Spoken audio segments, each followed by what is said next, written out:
35,000 lives, 90 minutes, no extra time. We are the Spy-Fi guys, and this is Final Score.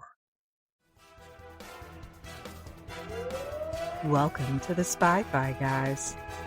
So I apologize to the universe for that. Yes. Wow. Justice for Denison!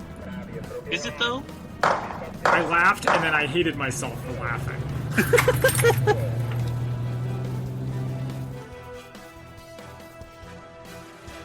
Welcome back to the Spy-Fi guys, where we cover spy facts, spy fiction, and everything in between. I'm Christian. And I'm Zach. And to tie into the World Cup fever that has gripped not just America, but of course the whole world, we want to do something fun. So we're doing Final Score starring Dave Bautista, which is one of like soccer tie-in movies that had kind of a spy element, the other being Escape to Victory from 1981, but that's a prisoner of war story, and we just did The Great Escape, so I wanted to do something different. Maybe we'll save that for the Women's World Cup next year. I must say, it's nice to have you back, Christian. Last episode was just not the same without you. And yeah, today's movie is Final Score, and not The Final Score, which is what I thought it was, but it's just Final Score. Mm-hmm. And let's talk a little bit about our background with soccer. So I understand you're a big soccer fan. I don't want to say a big soccer fan. I am a fan. I'm not a lifelong fan. I'm a relatively new convert in that it was the 20 World Cup that really got me into it, actually. And it was actually, you were there, Zach, when it happened. I was there in 2018? Yes. You know where we were? We were at our friend Kelly's beach house. Mm-hmm. And we just happened to turn on the TV, and it was who was that shootout? It was an England game. Hold on, now I have to know. So basically, while Christian's looking that up, the point is, by American standards, he's a huge fan. No, I know. Actually, we both know some bigger fans, including our friend Matthew, who was responsible for this podcast in a way. Mm-hmm. He is a huge football fan. Must have been England, Croatia. That's not the one. It was a game that went to shootouts. Now I don't remember which one. Wow. Anyways, it was one of the World Cup games that went to shootouts. I got gripped by the drama of it. And yeah, so it was a lot of fun. The next World Cup happened to fall when I had paternity leave, so I got to watch a bunch of this. But I feel like this is the World Cup I've seen the most games, mainly because we had a bracket on the line. And want me to tell them our rankings in our bracket, sure. Zach? So I'm number 1. Mm-hmm. Zach is 8 out of 9. Hey, at least I'm not 9 out of 9. So we are recording this before the third place, consolation prize round, which had England and France. And the final, which is tomorrow. And the final, which is tomorrow, which has Spain and Argentina. Now, Zach's final matchup in our bracket, he had Portugal and Netherlands. Portugal is next to Spain. I mean, I'll give you Portugal because they had Cristiano Ronaldo, but Netherlands? I don't know. I did my research. I don't know if they made it out of the group round, actually. Yeah. Anyways, I had England and France with England as the eventual winner for my bracket. Now, I was right on the matchup. I was just wrong on which game it'd be. That's pretty good, though. And where are you on the bracket? I'm number 1. I'm number 1. Good. Well, I got really lucky with a lot of group round points. Well, that's good. It should go to the person who cares the most. All right. So that's what's your history with soccer or football? I played it in 4th grade. Okay. All right. I was part of the participation trophy generation. So draw what conclusions you like about that. And then if someone invites me to a game or turns a game on, I'll watch it. But I won't go out of my way to watch it, probably. I see. Okay. And I'll probably try to watch the final tomorrow if things work out. Yeah. How about yourself? I'm repping my England 3 Lions shirt right here. Yeah, I've seen those around. Yeah. Didn't come home this year. We got another 4 years. Plot synopsis. But shall we get into this movie and why it has football in it? Let's get into Final Score. So, as always, we have our poetry plot synopses. And we begin with our haiku for Final Score. Die Hard with soccer. Sokovia, like from Marvel. Okay. Don't trust teenage boys. I like it. All right. Thank you. I think that encapsulates the movie, but here's a little bit more with our limerick for final score. Uncle Mike just wants to save Danny, and Arcady just wants to find Dimitri. They went under the floor and put in C4, but in the end, it's all about family. Nice. Where's Vin Diesel when we need him? It kind of did remind me of that. And then, of course, here's the real IMDb plot summary. After deadly terrorists abduct his niece at a soccer match, an ex-soldier with lethal fighting skills wages a one-man war to save her and prevent mass destruction. Okay. That's not entirely accurate, but whatever. No, I mean, it is. You called it out in the haiku. This is Die Hard in a soccer stadium. Or a football stadium, rather. Right, even down to John McClane / Uncle Mike Dave Bautista dropping a dead body onto some cops in order for them to finally notice what's happening. Yep. I will say it was bold to try to rhyme Dimitri and Danny. They both end with E. Okay. All right, but let's get into it. So the first thing I noticed in the opening credits, or the opening, production, which there are 8 production slides, which is never a good sign. But one of them is Saban Films. Yeah, of Power Rangers fame. Correct, yeah. So I thought that was interesting. Yeah. But we start with a newscast about the Russian state of Sokovia. Yes, that caught me too. I think they're spelled differently. They're spelled differently, but they sound exactly the same. Yeah. But they're going through a fight for independence. Their leader, Dmitry Belov, was supposedly killed in an airstrike, and his brother, Arkady, the two of them were in charge of the whole revolution, got captured and tried for war crimes. And with that, the war is over. Yeah, they missed an opportunity to say it ended with the Sokovia Accords. Anyway, so 17 years later, we have some kids playing football in an alley.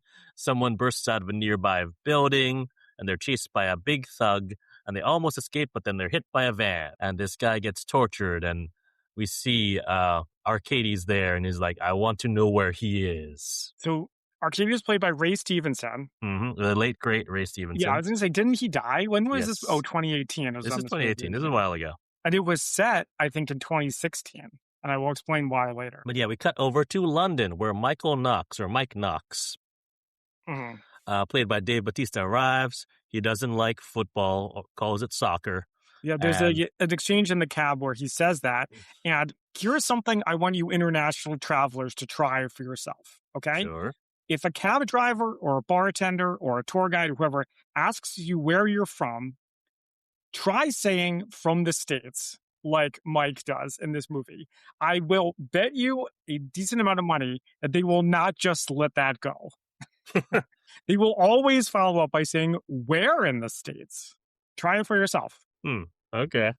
I'm just saying, my sister and I went all over Dublin, and every time someone asked us, we would always have to follow up by saying Washington, D.C. area. Yeah, that's true. Yeah. There is a cool line here where he says, you visiting family? And he says, I used to have a brother. I assume not literally his brother, but maybe. No, maybe. And yeah. So we meet Danny, who's a teenage girl. She's fighting with her mom, texting her boyfriend, sneaking out. And as she's about to sneak out, she gets caught by Mike, who is her uncle. She does this reverse headbutt move that apparently her dad taught her. He's like, use your head. Yeah, I was like, that's definitely going to come up later, which it did. There's a funny conversation where he wants her to come with him to a soccer game, and she says, I'm grounded. It's like, you're literally sneaking out of the house right now while you're having this conversation. Fair point. But yeah, Mike talks to her mom, who's, his old friend's wife or widow, and she runs the pub that they live upstairs from. Apparently Danny's dad was Mike's partner in the military, and now Mike goes from war zone to war zone as they don't specify, is he like a private military contractor? They don't specify. I also didn't think they literally meant war zones, but maybe they did. I mean, he is a soldier. They kind of say, later on, when we get a bit of background on him, they say that. And next we see bearded Pierce Brosnan in a flat cap going into a stadium. Now, this is the European semifinals. Okay, I have a couple of things first. Sure. So first of all, I have a prediction on this part in my Okay. notes, which is there's going to be an Andy-related twist. Andy being Danny's Oh. father who died in the war. I Sure. thought he was going to be revealed to be the villain or Oh. something, Mm, and no. that never happened. Or there was going to be some sort of dark secret about him, but I guess it's not that kind of movie. Also, I was wondering, why does Mike take Danny to the soccer game if he doesn't like soccer? And they explain it Because later. It's because yeah, Andy likes it. yeah. And he would used to take his daughter to all the football games, and Mhm. so he's trying to carry on because he feels responsible. Yeah. Yeah. So yeah, it's West Ham versus Dynamo, who's from the team or Dynamo FC from Sokovia. The Dynamo fans are kind of crazy. At this point, I was like, so yeah, Dynamo is fictional, obviously, because Sokovia is also fictional. hmm Yeah. But Mike already loses Danny as they're trying to head into the stadium. Yeah, they meet Brandon, her piece of shit. I don't know if he's her. Is he her boyfriend? Yeah, Have he's they her DTR'd? boyfriend. Okay, then Yeah, yes. yeah. And we also see some sketchy looking guys with press badges entering the stadium. Mm. But yeah, so Mike does not like Brandon. They keep saying that Danny's 15. They say it like 4 times, just so that you really know for sure. Mm-hmm. The stadium is pretty packed. I think the closest comparison, like to and that kind of game I've been to, is when I went to the MLS playoffs in 2018. It was here at DC at Audi Field. Mm. DC United was playing Columbus Crew. I think it went to penalties, and so that crowd was so hyped, so pumped. I think the first game I went to was actually for DC United was actually when we clinched the playoffs, and so I was Oh, like, nice. so that kind of intensity and Oh, audience by is the just a way, lot of fun. yeah. Yep. By the way, did you even attempt to go to any World Cup games in person? No. I mean, I got some family up in New England, and I was, and 4 years ago, I was like, oh yeah, Kokora will be almost 4. We could definitely go up there, and then ticket prices came out, and it's ridiculous. So, and also Mm. just, it's even ridiculous to just get to the stadium too. So, no, I did not. Yeah, when I saw they had games in Philadelphia, I was like, Yeah, I saw that. that's not so And then, far. Okay. those prices were ridiculous too. Mm-hmm. But yeah, so they're sitting in their seats, and then Danny gets sad about her dad, and I actually liked this yeah, conversation. that's good. Sorry to jump in, where she was like, why did he prioritize people we don't know in a foreign country over his own family? And Uncle Mike did not have good answers to her questions at all. No, not really. You could have been like, it's the job. You serve your country. You go Mm. where they tell you to go. I mean, I'm sure that's all the sort of stuff that she's heard plenty of times before, and he didn't want to just give a canned answer. He wanted to be honest because he feels bad about it too, Mm-hmm. and that's why he's here. So Yep. she asks him to get her a hot dog, and as soon as she does, her boyfriend texts her to come over to his section. And she immediately does. Yeah. And so when he's at the hot dog vendor, Mike's detective vision turns on,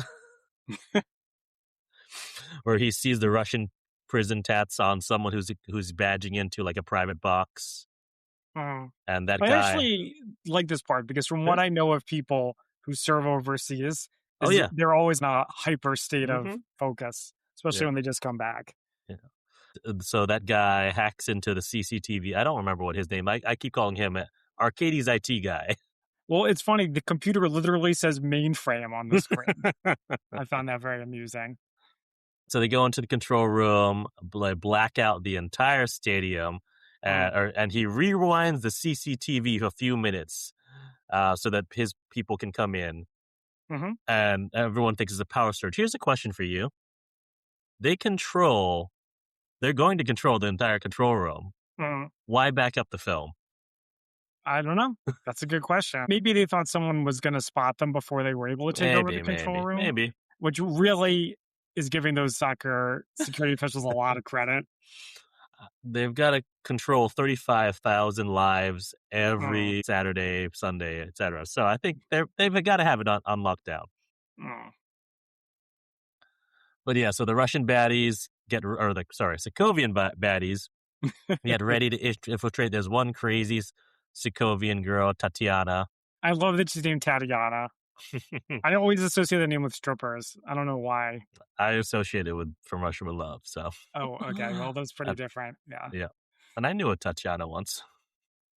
That sounds like something James Bond would say. Not Russian, actually, or Sokovian, or any Eastern Bloc, actually. Think about it. Yeah. It's just a name. Sometimes it's Yeah. just a name. Anyway, so they start to take over the control room, and now no one in the stadium has any contact with the outside world. Arcady threatens the goal commander, who's the person in charge, and threatens his family, and they lock down the whole stadium. There's also a part where he slaps the controller, and it looks extremely fake. It looks like stage fighting out of some sort of community theater production. Oh. And, okay, so Christian, Yep. does this premise make sense to you? Did it hold together? That you could have Yeah. 35,000 people, and their phones all go down, and no one tries to leave the stadium, and no one ever finds out. So this is 2018. While we were still really connected to our phones, I feel like Instagram, it was a thing, but live streaming and all that sort of, like, people like live streaming from a game or something like that was not a big thing. And we see people like complaining, but also these are two giant football fandoms colliding in for the semifinals. So their focus is all on the game. Okay, that's how we explain it. Yeah. Like, there are still people upset about it, as we see later, but they want their team to go all the way through. So, yeah, I mean, it's the premise of the movie. I'm sure you could do that with Die Hard as well. Yeah. So, Danny finds her boyfriend and ignores a call from Mike, and the terrorists blow the cell tower in the stadium, and all the networks go down. And we find out Arcady is looking for his brother Dmitri via facial recognition. This also doesn't make a ton of sense. Not the facial recognition part. So okay, I don't know if we want to go into this right now. It's revealed at the end of the movie that they don't want to kill him. Okay, I assumed he was in hiding because he thought the Sokovians were going to try to assassinate him because he's this political dissident guy. But instead, they just want to give him a big hug and say, let's reignite the revolution. So I think he's in hiding from both sides, because he's in hiding from the Russians too. There you go. Yeah. Okay, sure, that's fine. And we learn later that he gets some help from spies. That's why it's a spy movie. I was like, I've seen this before. I knew there was a tie-in, and I remember there are spies in this, so it counts. I could not remember. Was he like special forces or like SAS or what the American equivalent is? Like, does that make it? I was like, I know there's a spy, and we'll get to it when we get to it. But I was like, I'm pretty sure there was, and I kept getting worried as the movie went on. Like, I'm pretty sure there's spies in here somewhere. Right. So, but anyway, getting back to Dmitri and Arcady. So if Arcady just wanted to talk with Dmitri, this plan is insane. Also, how did he know that he was here at the soccer stadium? Oh, it's because he loves soccer, right? He loves soccer, and also he tortured that guy. And somehow we don't know who that guy is, but somehow he knew. Or how he knows that. Yeah. Okay. It's an insane movie, so it makes sense that an insane plan fits an insane movie, but still. I just felt like I had to mention it. Yeah. So you were saying people complaining about service? Yeah, so we get some old-fashioned racism at an Indian staffer at the stadium, Faisal. I thought he was Arab. Oh, is he? No, you're right. Well, I mean, his name's Faisal. That's not an Indian name. His last name's Khan.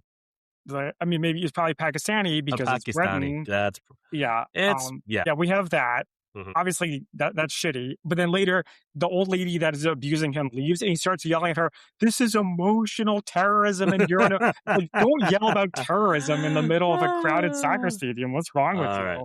Well, apparently, the actor Amit Shah was born in Enfield, England. His parents were originally from Kenya, and his grandparents are from India. Oh, okay. There you go. He's Indian. All right. Yeah. Mike goes to ask Faisal for help finding Danny. Faisal radios the control room, and Arcady tells the goal commander to ignore the radio. And then Dynamo gets a goal, and everyone's upset, and it's a whole big thing. And I really enjoy the echoes and synergy between the football game and what's happening in the movie.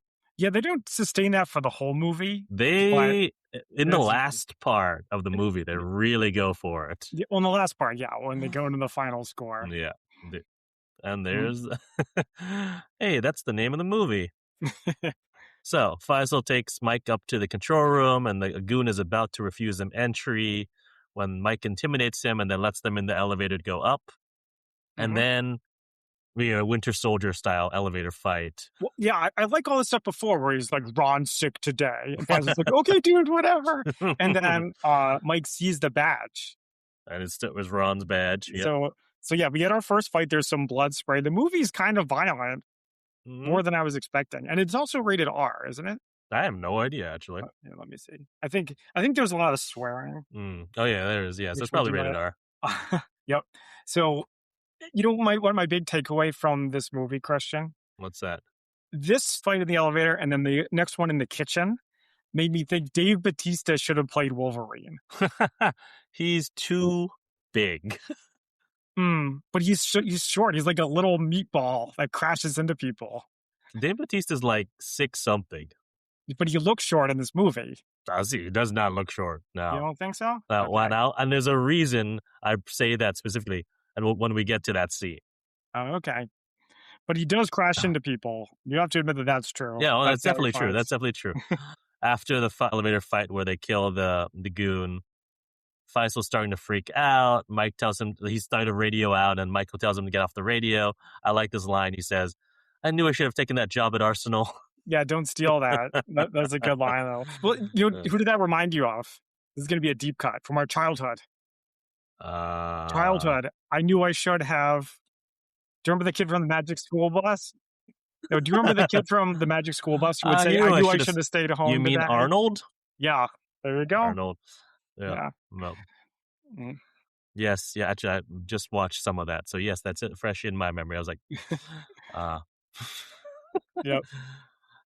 They go to take the body to the bathroom. They open the goon's bag, and it's got a bunch of C4. So they go to find a desk phone, but those are down too. Mike recalibrates the radio to a police frequency to try to contact the police. They're skeptical at first, but then, please hold.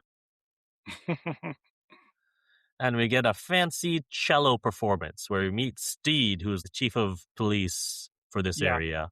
Steed, do you think that's a coincidence, by the way? Oh, to be like, what's his first name? Is it John? Yeah, right, John. Yeah, John Steed. Yeah, I did think about that. Maybe a homage. Also, somewhere around here, there's a part where the police call the control room. Yep. And somehow the terrorists knew about the code phrase about the weapon. Yeah, that I didn't.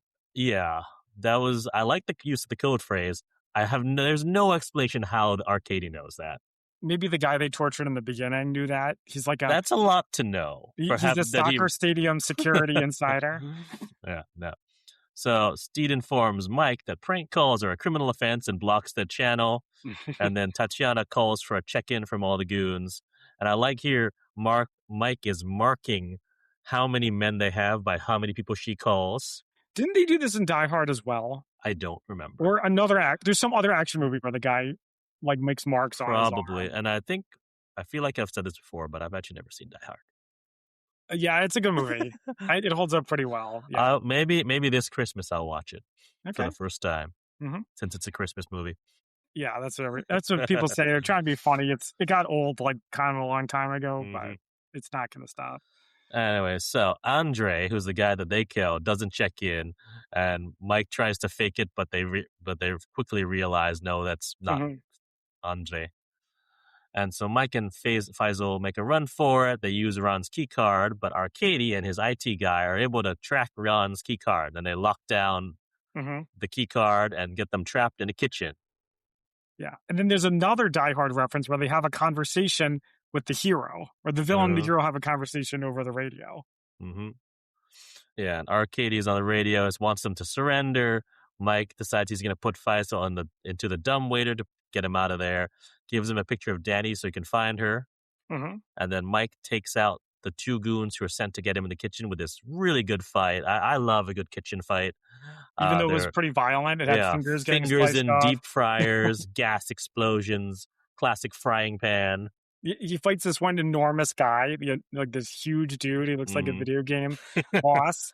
There's a weird part where someone has a shotgun and they fire the shotgun and there's like a weird sound effect. Did you notice this? Notice that. It's like, it's not, it should be like a boom. Yeah. Yeah. I know if you want to go back and rewatch it, try to notice that. So Tatiana, apparently what the big guy was Tatiana's boyfriend, and she finds his body and she is pissed. So another thing about the kitchen fight is obviously no one will ever do this as well as Jackie Chan, but Dave Bautista seemed really like a guy who's in over his head and was just barely surviving against these goons. I love especially the part where he grabs the knife through the boiling oil. Well, yeah. And once that went into the oil, into the deep fryer with the fingers, I'm like, all right, that's coming back, isn't it? No, somebody's getting it back. All right. Where were we? So we were at the part, we already talked about it, where he throws the body out the window so that the cops know, just like from Die Hard. And then pretty much immediately, the cops come, like real quick. Yeah. Yeah. And they're still scanning for Dimitri up in the control room. Arcady says he wants to use more traditional methods. Doesn't specify what those mean. I think it means threatening people. So which is exactly what he does. Yeah. So Steed arrives, contacts Mike, tells him that there are 10 men left from the initial 13, and the terrorists go into the reporting studio. So this is apparently what he meant by more traditional methods. And he kills a bunch of staff and then makes a reporter read a statement that they demand Dmitry Belov and that there's C4 in the stadium. And if they don't get Dmitry by the time the match clock reaches 90 minutes, then they're going to blow the stadium. No cops, no contact with the outside. And then they kill the reporters. Okay. So I am of two minds. Okay. I think this part is probably the best part of the movie. It's very scary. The football commentators just get straight up murdered. And it's effective. However, my brain then turns on, and I'm like, how do you expect the outside world to find Dimitri? Dimitri is in the stadium, and you just cut off contact with everyone in the stadium. And also, your whole plan relies on the people in the stadium not knowing that they're being held hostage. How exactly are they supposed to find Dimitri? They find out because they know that Dimitri was working with some governmental agency. Correct. And so it works because the very next scene we meet our spy. Or not the very next scene, but it's very soon after soon after that, yeah. So Steele is outside. He tells them to clear the block, contact the SAS. He just scramble the SAS, which I thought was a cool line. It's not my favorite line, but I did like it. Yeah. Faisal is looking for Danny. Crowd doesn't really know what's going on.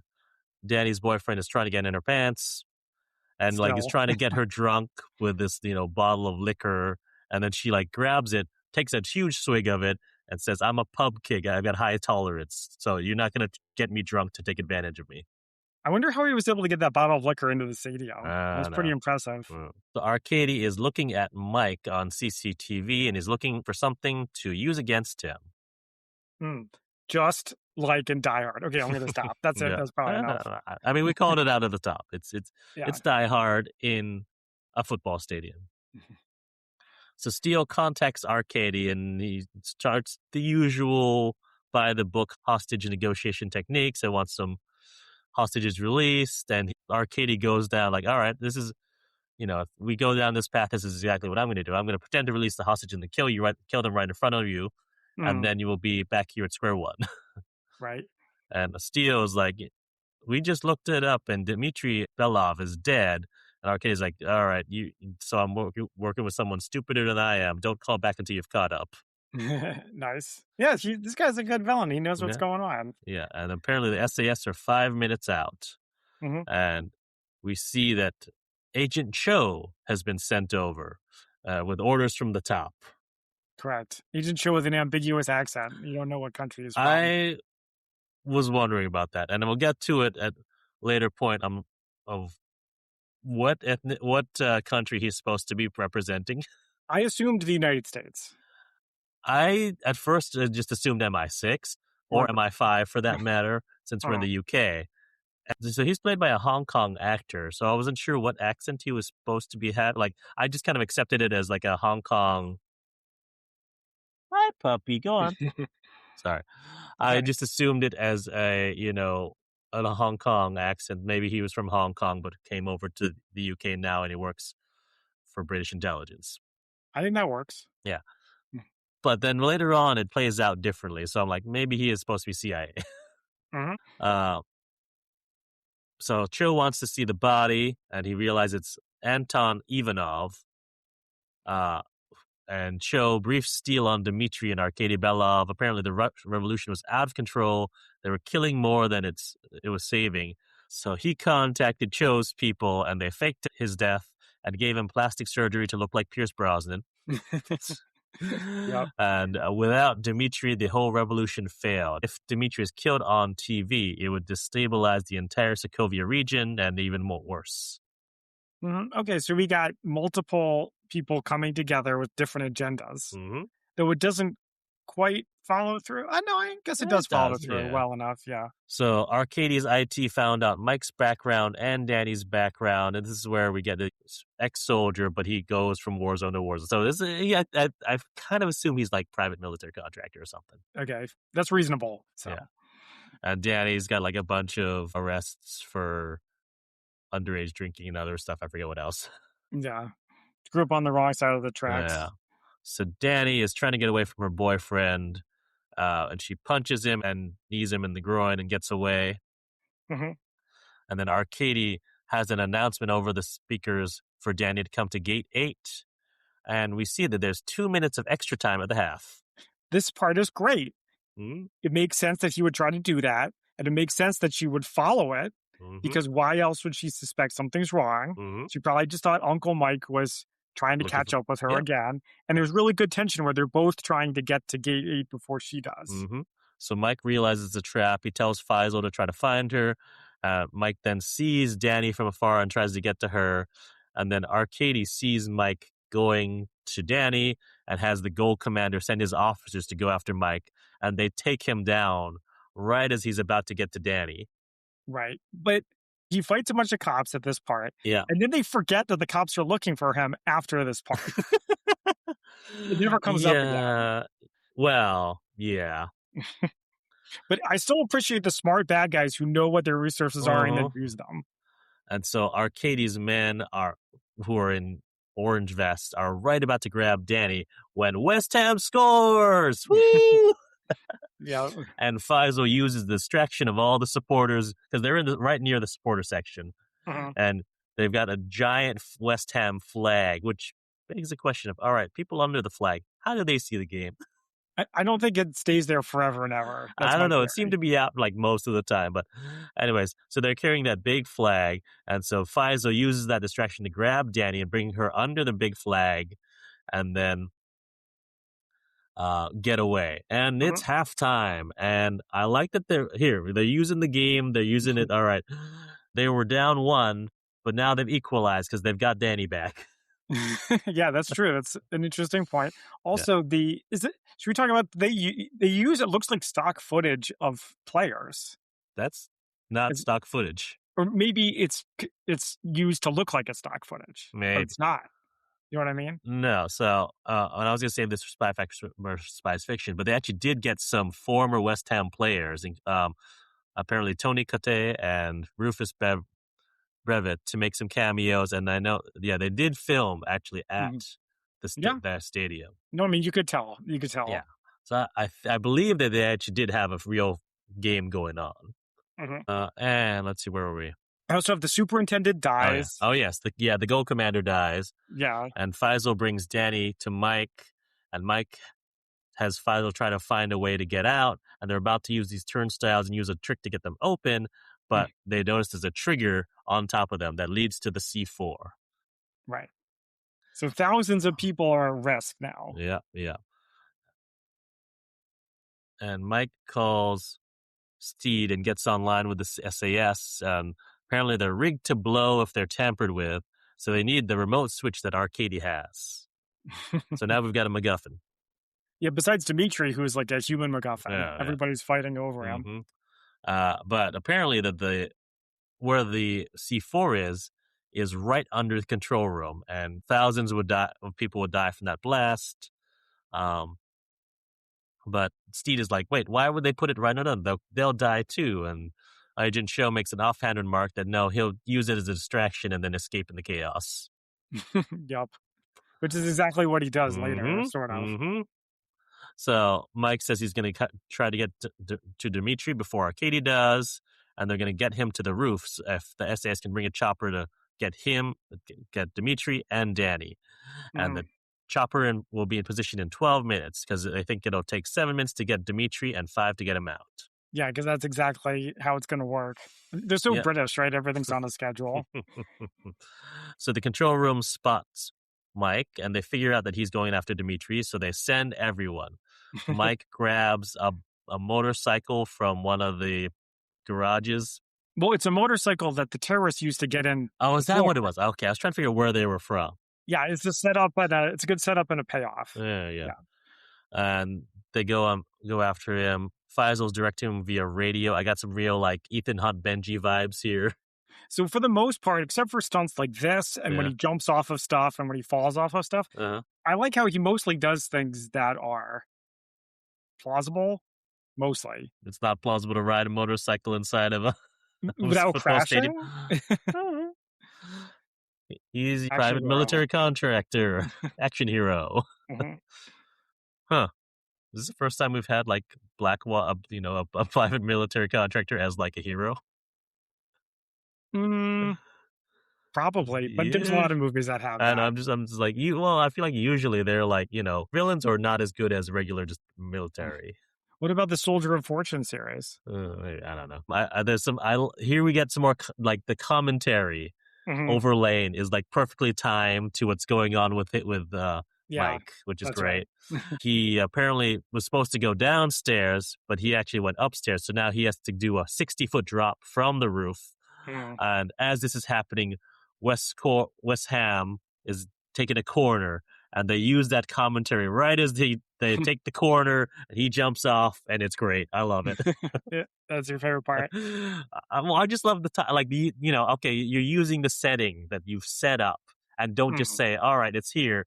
They tie it and weave it all in, so it all blends together, which I thought is really fun. But yeah, Mike makes the jump as West Ham scores again from that corner. I wasn't really paying attention to the game, but I'm glad you were. Well, I mean, you have, like I said, you have that element or environment you've set up there. You should definitely use it. Yeah. And they do. So Mike finds Dimitri, and we've got a fun Russian accent from Brosnan. By fun, you mean like terrible? Yes. The movie does answer a question, though. I was thinking, like, why would Dimitri just agree to help him? Like, what's in it for him? And then, of course, Mike points a gun at him and says, "I'm not asking." Yeah. So I guess it answers that question. Well, also, if these terrorists are trying to kill him, I guess it makes sense. Yeah. So Arcady sees them on CCTV, and then so Mike pulls the gun on him and tells him, "We're going," and everything seems to be going great. But unfortunately, Tatiana finds Faisal and Danny, and Faisal stands up to her, but then gets immediately knocked out. Yeah. And the control room is tracking Mike and Dimitri. There's a big fight in the concourse, and they get pinned down in the bathroom.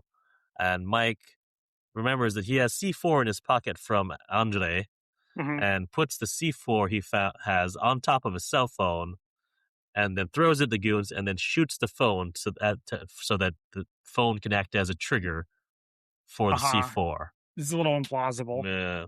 Also, if you set off C4 in a room that's like a bathroom, like an enclosed room, the shockwave would definitely kill everybody. Yeah. But it is a movie. So Mike gets to the roof with Dimitri. The chopper is there, but there's no Danny. Arcady over the radio reveals that he has Danny. And he's going to kill her if Dimitri gets on the chopper.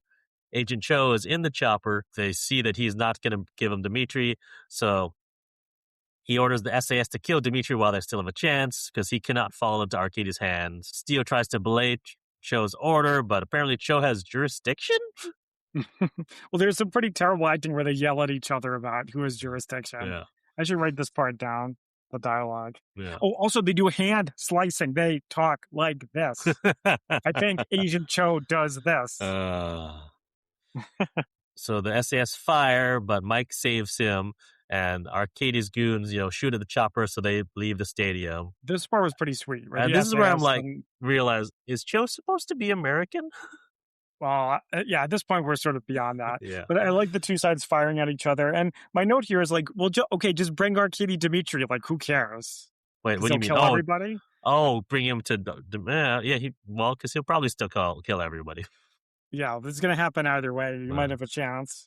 So, but Cho accuses the SAS of missing on purpose. It's like, how did you miss at that range? Like, I appreciated they, have an explanation for that. What was that? They missed on purpose? They missed on purpose, yeah. Yeah, that's right. And Steele punches Cho. And he kind of disappears from the movie after this. Cho is the real Littlefinger from the opening of The Dark Knight Rises. Like there you go. Yeah. So Danny gets threatened by Tatiana. And then Arcadie tells Mike to bring him Dimitri or he'll hurt Danny, and then has Tatiana cut Danny's cheek. And then Dimitri and Mike have this one-on-one where Dimitri tells a story about chickens he had as a child. What do you think about this part? I don't like this part. Yeah, so he's sacrificed for the greater good, and then Mike tells Dimitri the broad strokes of how Andy died. I was thinking we'd get more detail here, but we don't. We just get he died under my command, it's my fault kind of thing. It's like, all right, I want more details. Come on. Maybe a flashback. Come on. Pierce Brosnan was really wasted in the movie, and I know that they're trying to give him something to do, but it doesn't work. Well, I mean, he got to have a fun Russian accent, so I think and wear a flat cap and watch football, so I think he was fine. Okay. So Mike says they're going to do an exchange, Dimitri for Danny. There's a northwest corner and a southeast corner that meet on a bridge. He says, "Oh, very checkpoint Charlie of you." Which is literally what happens. It's like the Bridge of Spies. Yeah. Which was not a checkpoint Charlie, was it?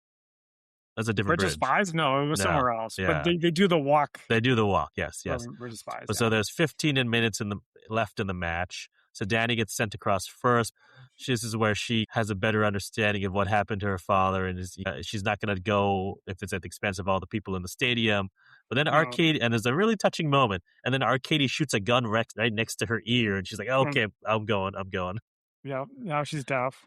So, and she goes across the bridge, and she sees Dimitri as they cross, except there's lights behind him. So he's planned this out pretty well. There's lights behind him, and you only see a silhouette. And then as soon as I see the silhouette, I'm like, that's not Pierce Brosnan. Yep.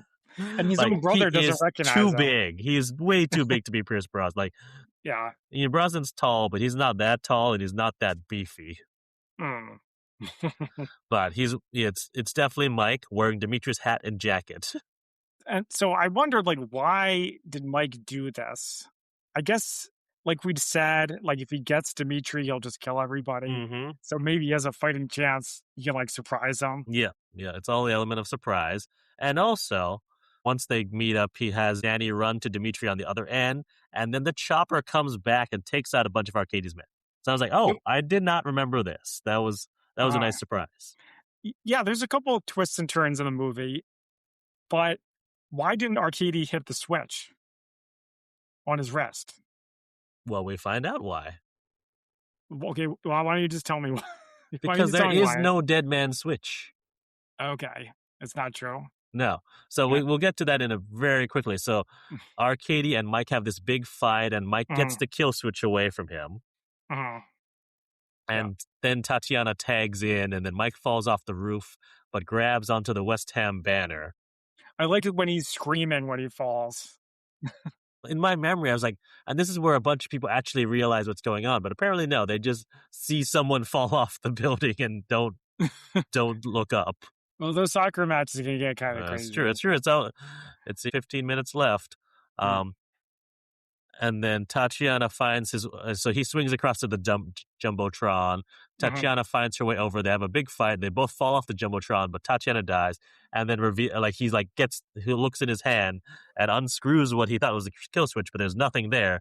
And then she reveals that there is no kill switch. That's why. Oh, yeah, that's right. It's like her dying thing. Yeah. Also, Mike is totally willing to hit a girl, we discover.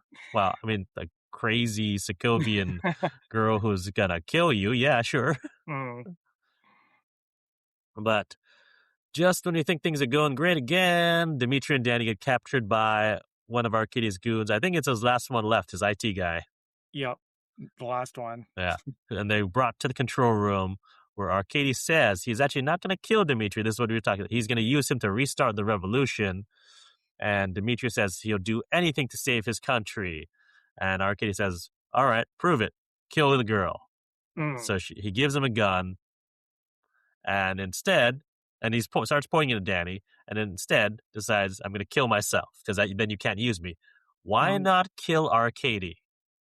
Yeah, good question. I guess he doesn't have it in him to kill his brother, that's which I understand. Yeah. But this scene was good, but I also have another question, which is, does Arcady know that there's no kill switch? Yeah. He's just so cool that he knows there's 5 minutes left of the bomb.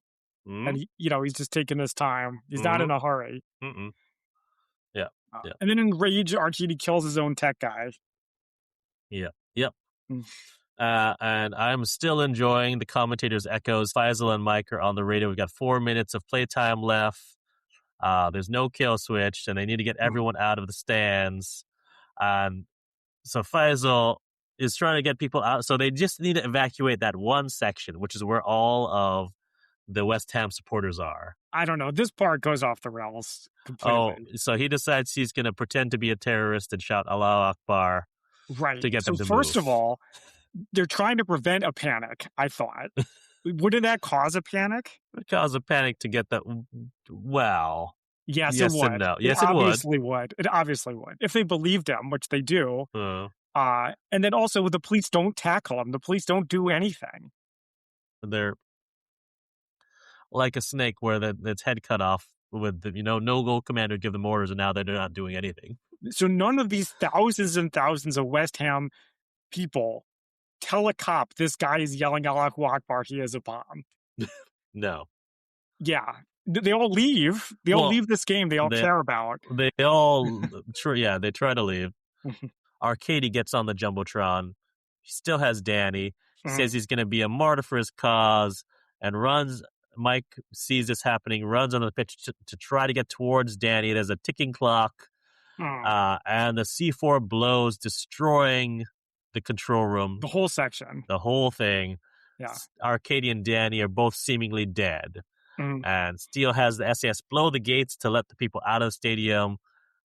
Danny's really distraught in the middle of the field. This would also cause a panic, by the way. Oh, yeah. A gigantic explosion happens in the stadium.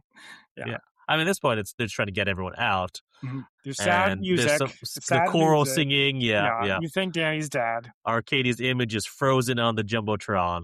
And then detective vision kicks in. And he's looking at it and realizes in the background he can see the clock. And it only says 85 minutes and not 90 minutes, not full time. Yeah. So he realized it was pre-recorded. Apparently, I don't remember what the time was. Maybe it was before his IT guy died. Yeah, I mean, whatever. He's had time to do it. Yeah. But he manages to find Arcady and Danny as they're escaping in the crowd. They've got each other at gunpoint, and so it came back to use your head. I guess also this is why he has Danny still alive. Just in case this happens. Yeah. Though it doesn't make sense. Why would they be on the field? Why would they be on the field? Yeah, because if he's in the they weren't on the control field. room, They're escaping. They're going out the exits. Oh, that's where this... I thought... I remember in my memory this took place on the field. No, he was running towards the exits because he knew this is what... And, like we said, Agent Cho called this out. This is what he would do. Okay, fine. But this reminded me of... I don't know how well you remember the second Jack Reacher film. I don't think I've seen either Jack Reacher film. What? I thought you came with us to see Jack Reacher Never Go Back. Is that the one where he uses the salt shaker to punch through a car window? Okay, then I have seen it. Yeah. That's the only part I remember. All right. It's also... So it's the same thing where there's a girl who's taught one specific move, and then Reacher says, if that's all you got, then we're already dead. At the very end, he's captured by the bad guy and he says the phrase, it's like we're already dead, and then looks at the girls, and she does the move. Oh, okay. And then it's pretty much like to get out, and then Reacher shoots him, or I forget what happened, something.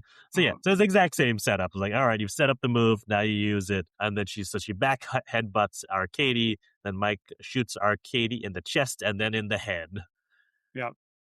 And then Danny runs to hug Mike. Where's Faisal? Apparently he survived the explosion, which is also absurd. But what else is new? But he was under some rubble, and he saved the old woman who is I didn't even connect it. That's the same old woman who berated him in the beginning. That's and correct, refused to move from her seat when he was shouting. Mm-hmm. And then Danny's mom, who had been out, like, as soon as she saw Arcadia's broadcast, had come to the stadium and been waiting outside the stadium, finds them. Big group hug. And then the movie ends suddenly. And well, not before Steele is in the chopper and thanks them for their help. But what happens to the game? Do they have to reset this whole game? Why would they have to reset the game? The game ended. 90 minutes. All right, you're right. Never mind. It did end right at full time, didn't it? There was no. For some reason, I thought they. Well, don't they have the penalty time? No. Oh yeah, they should have had extra time. Yeah, you're right. They should have had not extra. One martini. The movie doesn't make any sense. Where's the extra time? Stop it. Not extra time. Stop. Extra time is different. Stoppage time. They should have had stoppage time. You're right. I was like, there was a reason. I was like, what did they have to reset the game? Because there would have been stoppage time. But with that, our movie ends. It does. That's the finals. And what is the final score, Christian? Do you remember? 2-1. 2-1. West Ham's Dynamo. Spy fact versus spy fiction.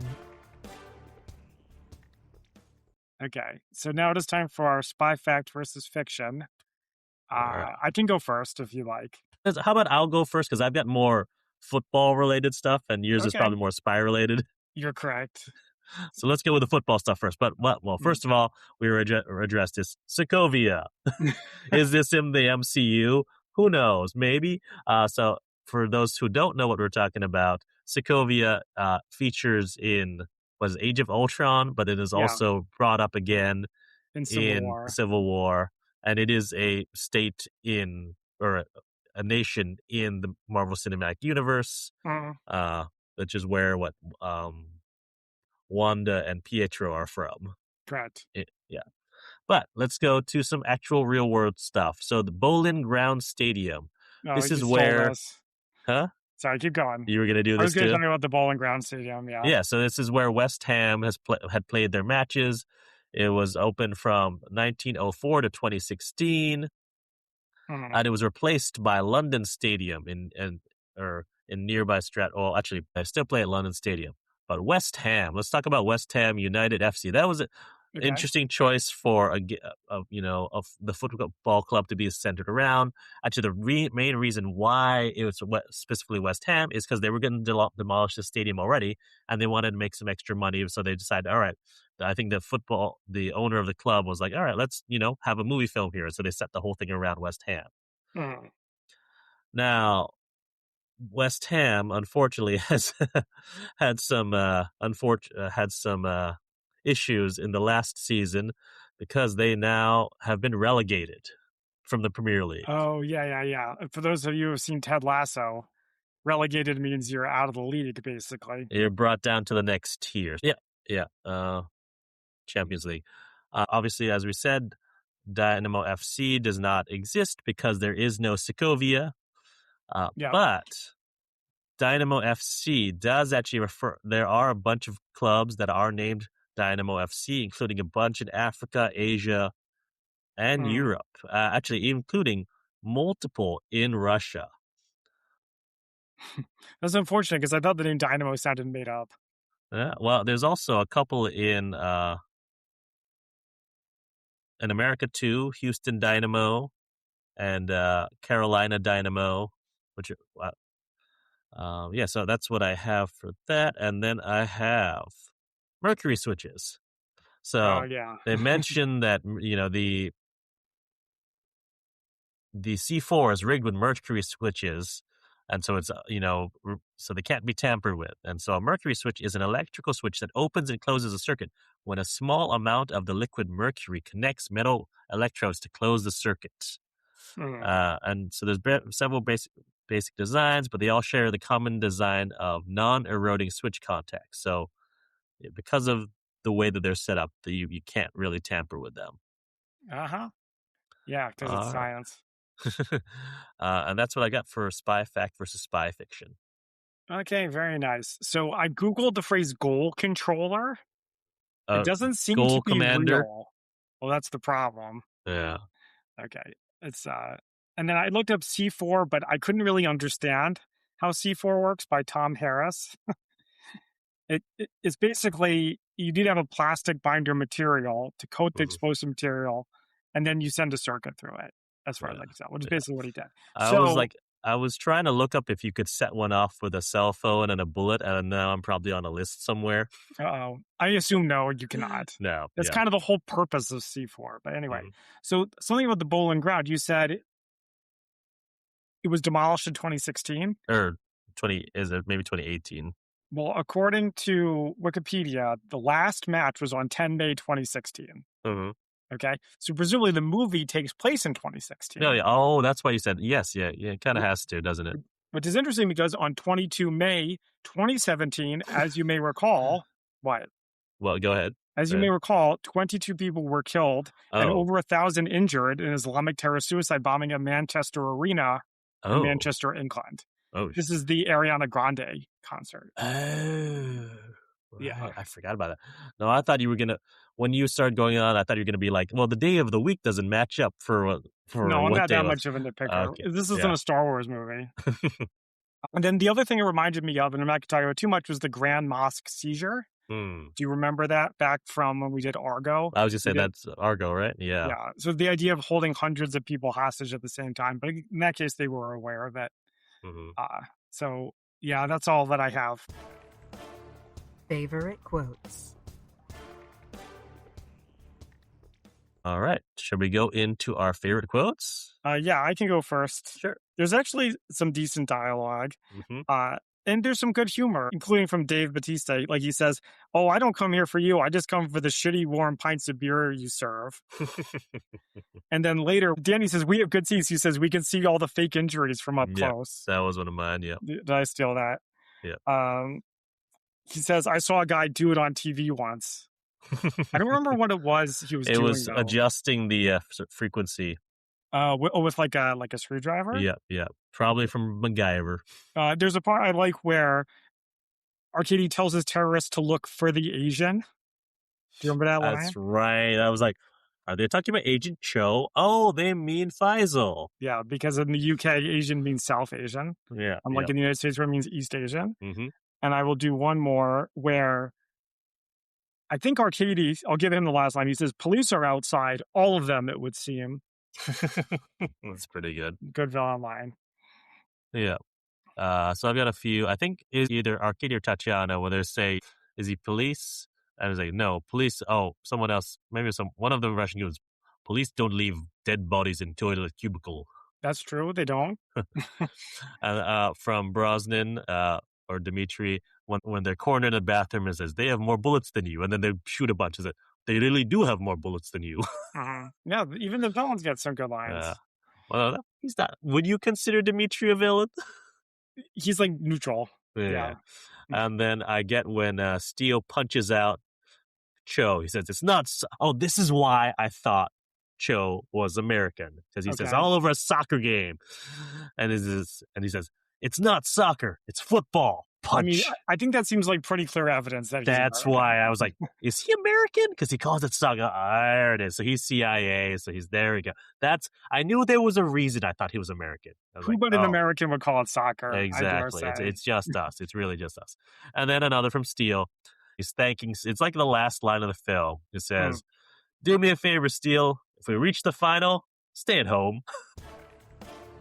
Ratings. Okay, so now it's time for our ratings on a scale of 1 to 10 martinis, 1 being as bad as Avengers 1998 and 10 being even better than Mission Impossible Ghost Protocol. How would we rate final score, not the final score? All right. What is your final score, Zach? Okay, so, nice.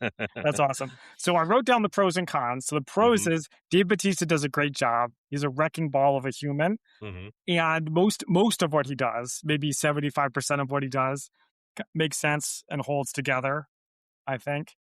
And there's also some good jokes. Mm-hmm. The cons are the plot has a lot of contrivances, weak characters. Pierce Brosnan is totally wasted, and the premise is pretty shaky. Okay. I can't say I enjoyed the movie as a whole. All right. Like, there's parts I liked. Okay. And it's like, do I want to go with feelings or do I want to go with facts? Like, objectively, I don't feel like it's that good, but it's also not that bad. So I will give it a 4.5 martinis. All right, a 4.5. That's all. Yeah, I understand it. For me, it's definitely below average, but not too far. I'm on the other end, but just slightly. I'm like, it's slightly above average. It is a fun, entertaining movie. It's not a great spy movie. That is true. Yeah. There are spies in there. As I knew that had justification. I knew I did. And so when Agent Cho showed up, I'm like, okay, good. I knew he was in here somewhere. There's a spy here somewhere. Yeah. Especially on the football high that I'm riding on with the World Cup. It's like, I needed something because even after the group stage ended, and I was like, wait, we don't have like 3 games every day? There's actually a day without football? What am I supposed to do? Well, it synergized well with the current situation. Yeah. So it felt good. I'm like, all right, I was really in the football mindset. And like, I think being in this mindset, I really appreciated, like, for me, I really did like how they, interwove and use the synergy of the, what is happening in the game to reflect what's happening with the Terrier situation. Like when they equalize once, and then they get Danny back, or when, they make the corner at the same time as the jump happens, and then, the clock's running out on the game at the same time as the bomb. It's good. I thought that was really fun. But like I said, it's a dumb action movie that I enjoyed, but it's not a great movie. So I'm going to give it a 6 out of 10 martinis. Yeah, that sounds reasonable. Yeah. Sounds reasonable. Cool. All right. Anything else? No. Yeah. Well, I will say right here, like I said, we're recording before either the third place round or the final round or final match. So we'll see. Any predictions, Zach? I want your predictions. Predictions? Predictions. Who's going to win England v France for the third place prize?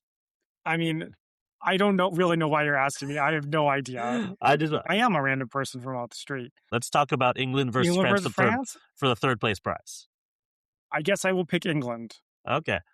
I am supporting England because I'm an England fan, and I'm hoping that they win because I think that England did a better showing against Argentina than, say, France did versus Spain in the semifinals. Okay. All right. So, but for the finals, who do you think is going to win for England versus Spain? Sorry, that was wishful thinking. Argentina versus Spain. I don't know who I think is going to win. I'd prefer Argentina to win. What? Yeah. No. Based on nothing. Okay. No, I'm rooting for Spain because after what happened with that England Argentina game, no, I need Argentina to lose. In the words of General Hux, I don't need Spain to win. I just need Argentina to lose. You just want revenge. Yes. Right. Yeah. Well, I guess we'll find out in about 24 hours. Yeah. By the time this episode releases, we will know the final score. The final score this time. Yes. All righty. Well, thank you all for joining us. Hope you had fun with this, World Cup tie-in. If you're looking for other movies to watch with soccer in them, I have not seen Escape to Victory with Sylvester Stallone, but I've heard it highly recommended. So, like I said, maybe we'll save that for Women's World Cup next year. You can find us on social media at the Spy-Fi Guys on Facebook, Blue Sky, YouTube, and Instagram, and our merch store at redbubble.com. Until next time, I'm Christian. And I'm Zach. And we are the Spy-Fi Guys, signing off.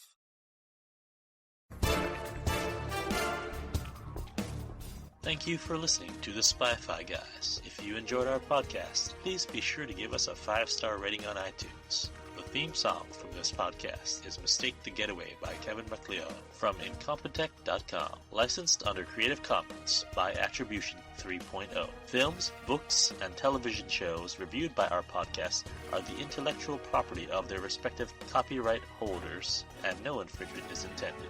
This is a personal podcast. Any views, statements, or opinions expressed in this podcast are personal and belong solely to the participants. They do not represent those of people, institutions, or organizations that the participants may or may not be associated with in a professional or personal capacity unless explicitly stated. Any views or opinions are not intended to malign any religion, ethnic group, club, organization, company, or individual. You can find our podcast on social media at The Spy Fi Guys on Facebook, Blue Sky, YouTube, and Instagram.